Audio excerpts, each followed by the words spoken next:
सनातन गौरव यात्रा अखिल भारतीय मठ मंदिर समन्वय समिति व हनुमंत जागृति समिति के तत्वावधान में आज पंडित रेस्टोरेंट कैट में एक प्रेस वार्ता का आयोजन किया गया।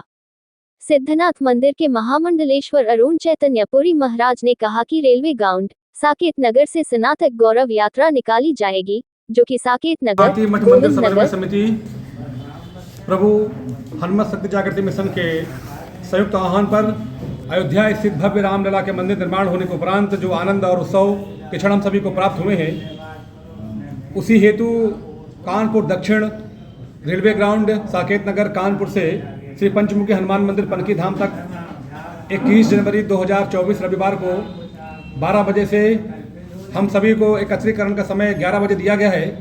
मीडिया के बंधुओं का समय 12 बजे का है। उसमें सनातन गौरव यात्रा जो भव्य से भव्य और दिव्य से दिव्य आध्यात्मिक यात्रा निकलेगी, उसमें हजारों की संख्या में वाहन शामिल होंगे। सबको आमंत्रित किया गया है।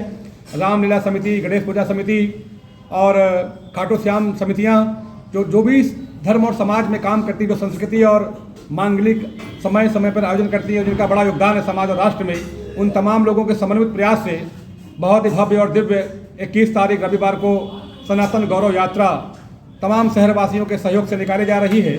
मैं आपके माध्यम से संपूर्ण जनमानस को, कानपुर वासियों को आमंत्रित करता हूं।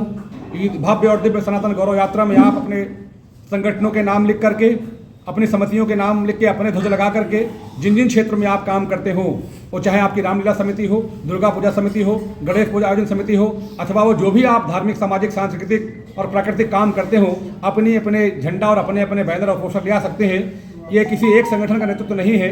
सर्व समाज के सहयोग से, सर्व समाज के लिए और सर्व समाज के गौरव के लिए ये सनातन गौरव यात्रा निकाली गई है, जो संपूर्ण सनातनियों के लिए अत्यंत गौरव और आनंद को देने वाला है।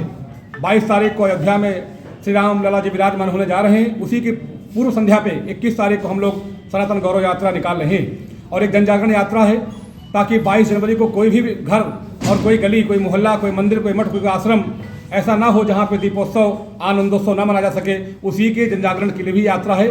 तो हम सभी सनातनी मिल करके इस महायात्रा को निकाल रहे हैं। इस यात्रा में कौन मुख्य अतिथि होंगे? देखिए, आपको मैंने पहले ही कहा कि ये जन साधारण व्यक्ति ही हमारे लिए मुख्य अतिथि हमेशा रहा है। तो हम सभी के लिए जो वहाँ पे आ रहे हैं वो अतिथि के लिए हैं, और अतिथि देवो भाव की भावना हमारी रहती है। जो अतिथि हमारे हैं वो देवता के समान, हम उसका आदर करते हैं।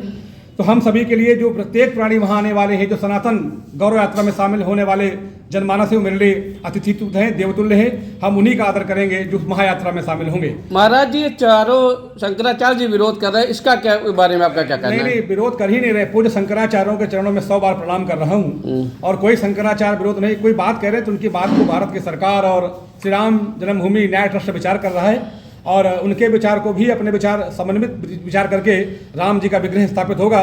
कोई विचार नहीं करा, कुछ उनके मान भी नहीं। अयोध्या जाने का प्रोग्राम उनका नहीं है, उन्होंने मना कर दिया अयोध्या जाने। इसका क्या कारण, आपकी नज़र में क्या है? नहीं किया, सर्दी बहुत है और सर्दी की वजह से कुछ लोगों ने कार्यक्रम स्थगित किए हैं। श्री राम प्राण प्रतिष्ठा समारोह समिति ने उन सभी को आमंत्रित किया है।